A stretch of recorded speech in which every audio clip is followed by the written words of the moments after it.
What's up, Mets fans? Welcome back to Talking Mets and Rob. How is everybody doing? Before I get started talking about the Mets and Mariners trade that can help the Mets rotation, don't forget, guys, if you enjoyed this video, hit on this like button. If you enjoy my content, want to see more, want to get notified when I post my videos and when I go live, you guys know what to do. Hit on that subscribe button, everybody. All right, guys, so we know the Mets are still looking for rotation help. It's seeming more and more that the top end of the pitching market in free agency is not exactly what the Mets are looking for. The Montgomerys, the Snells, even, Imanaga, who is probably going to get around $75 to $100 million over 5 years. The Mets seeming like they want to go to the bottom of the free agent market of a 1-2 year deals, the Clevengers of the world, pitches like that. But yesterday on Mets Hot Stove, Andy Martino, who never says anything good about the Mets, and it's always negative, when he says something positive about the Mets, you listen, because he can't flip the narrative on that positive situation with the Mets. He said that David Stearns is really all in on these trades for starting pitching. Now, we can go through numerous trades and pitchers that, can be on the free agent market.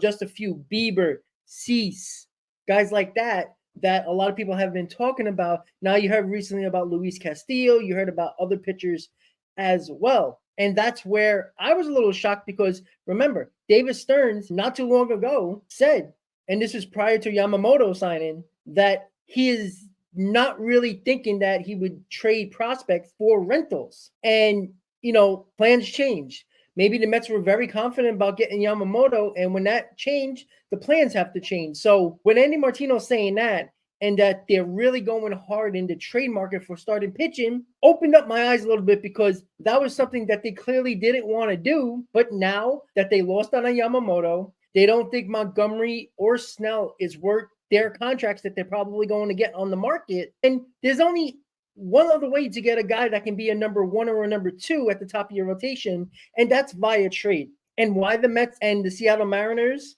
are a good match? Well, it's because the Mets can take on a contract. And who is the guy that I would think the Mets can trade to get a starting pitcher? It is none other than this guy, and we're going to look at the trade right here. Luis Castillo going to the Mets with his 4 years, $91 million left on his contract, and a 5th-year vested option if he pitches over 180 innings. And that's something that we heard about the Seattle Mariners wanting to shed payroll. They don't want to add payroll. And that's been a big problem amongst Mariner fans, that why trade for a guy, give him a contract, and then all of a sudden get rid of him? Well, they don't want to spend this type of money. They need this. They want to shed payroll. And that is their big problem that they're having right now.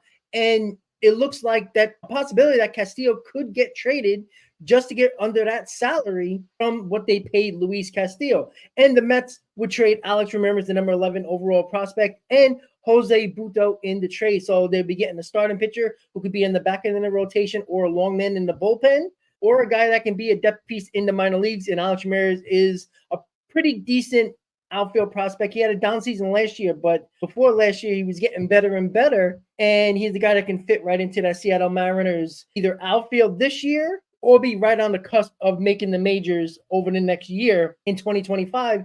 But again, the big part of this trade is the Mets taking on that 4 years, $91 million. And of course, the 5th year, if it gets vested, it will be over $100 million easily, with the money that he's getting each and every year. He's getting about $22.75 million per year. And that is why it's important to look at a trade not by the prospects. This is very similar to a lot of trades that have been going around the league, where teams are be taking on contracts that teams don't want to pay anymore. And that's where the Seattle Mariners are. And I'm like, and when people look at this, they're going to be like, why would the Mariners do this? It's Alex Ramirez, Jose Butto, not crazy good players. Well, I had to look at the trade simulator and put that in. Luis Castillo is 22.7. Mariners, all in all, is getting Alex Ramirez and Jose Butto is 20.10. So it's very on point of where a trade could be accepted. Now, it's a mild overpay in the Mariners part, because Luis Castillo is a little bit, is a little bit more, total value is a little higher. But in the description, it says that the trade could go down depending on cash considerations, money that goes with contracts and everything like that. So it's a very fair deal according to the trade simulator. And that's where I think it's important to look at not just, Jose Butto and Alex Ramirez. It's giving them a prospect. Jose Butto can be in a rotation in the back end, could be in the bullpen, so they have options there. So it's quality amongst players, and the Mets will be getting back a top-line starter and adding on that money. And guess what? Luis Castillo will be cheaper than Montgomery, cheaper than Blake Snell, and you can probably say he's probably better than both of them. And we're going to look at his contract right now, just so you have an idea of what it looks like. And he'll be making $22.75 million next year, the year after, and the year after that. And the next 2 seasons, 24 and 25, he has a no trade clause, so you can't trade him. And I don't see the Mets looking to do that. But there's a lot of stipulations in this contract as well. Again, the vesting options are pitching 180 innings. The trade assignment bonus, $1 million.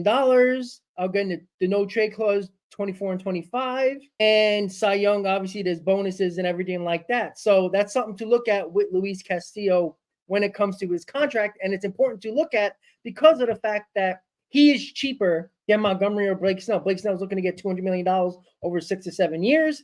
Montgomery's looking to get 6 or 7 years around 160 to 170, 180, around there. And Luis Castillo's, a lot of people would believe he's a better pitcher. And we're going to look at his stats in a little bit, because why I like Luis Castillo so much is because of one reason the most, not just ERA, even though you can always look at that. But let's look at his stats right now. The one thing I love that the Mets have lacked, innings pitched. Look at those innings pitched in the green. 197 innings. This guy goes deep into games often. You need innings? He got you. Even when he doesn't pitch well, he pitches deep into games.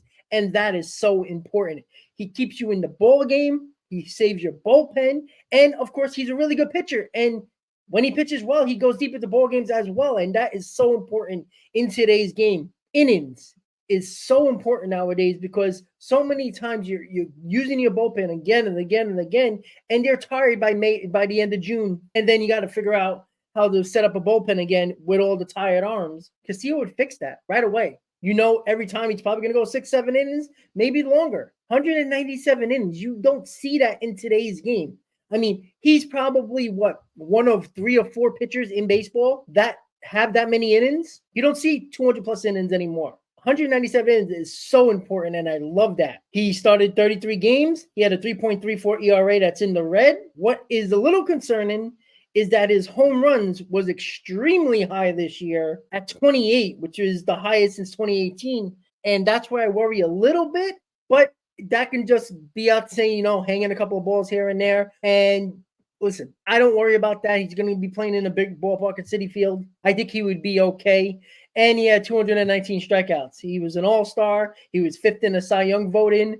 And again, I cannot complain if the Mets get Luis Castillo. And I do think the New York Mets are going to make a trade. I've been saying this for a while. I think they don't want to spend money and pivot just to spend money on guys like Imanaga, Montgomery, Snell, because they might not think they're worth it. And even if they're solid pitchers, you're spending $175 million plus on a starting pitcher. You want that guy to be an ace. And Snell, I don't see him as an ace. He's a 5-inning pitcher who is going to destroy your bullpen. Montgomery, I can see as a solid number 3, at best the number 2, and you're paying him for an ace. In this case, you're saving money. You're saving about $40 to $50 million, and you're getting a top-line starting pitcher. That's why I think the Mets can get Luis Castillo, and the Mets have a relationship with the Seattle Mariners. Obviously, the Mets supposedly got fleeced on that deal, taking on the Cano money, trading Jared Kelenic. Well, the Mets won that trade. So we'll see what Sturridge is going to do, but I do think, and I've said this for months, the Mets are going to make a trade for a starting pitcher. If it's not Luis Castillo, it's going to be a Bieber, it's going to be a Cease, it's going to be a Burns. I've said that many, many times, and I'm not shocked if it happens. But look for this trade. You're going to start hearing more and more rumors about Luis Castillo, especially when more and more free agent starting pitchers get off the board, like a Snell, like a Montgomery. Luis Castillo is the perfect pitcher the Mets can get, because they can take on that money. They can trade a prospect, which is, a solid prospect. And Jose Butto, again, can go into the bullpen, can go into the rotation, could be a depth piece out of the minor leagues. Seattle Mariners get those 2 players and shed that $91 million over the next 4 years, and possible over $100 million if the 5th year gets vested for Luis Castillo. That is where the Mets come in here, where you can use that Steve Cohen money in the right way, and making that trade, taking on that money, makes the most sense. Let me know in the comments, guys, what you think of this trade. Luis Castillo going to the Mets along with his contract. You got Alex Ramirez, the number 11 overall prospect, and Jose Butto going to the Seattle Mariners. Let me know in the comments, guys, what you think of this trade. Do you think it's a go for the Mets? Do you think it's a fair trade for the Mariners? Again, I put it in the trade simulator. It is very close to being an almost exact fair trade. It's a little overpay for the Mariners in regards to Luis Castillo, a little value, a little bit higher, but it's a trade that can happen based on more money going, and obviously the Mets will be taking on that contract. So let me know in the comments, guys, what you think of this trade, yes or no. Once again, guys, if you enjoyed this video, hit on that like button. If you enjoy my content, want to see more, want to get notified when I post my videos and when I go live, you guys know what to do. Hit on that subscribe button, everybody. Once again, guys, yes or no on the Mets-Mariners trade. Luis Castillo going to the Mets for a prospect and Jose Butto. Let me know, guys. I want to thank you guys for watching. And as always, Met fans, let's go Mets.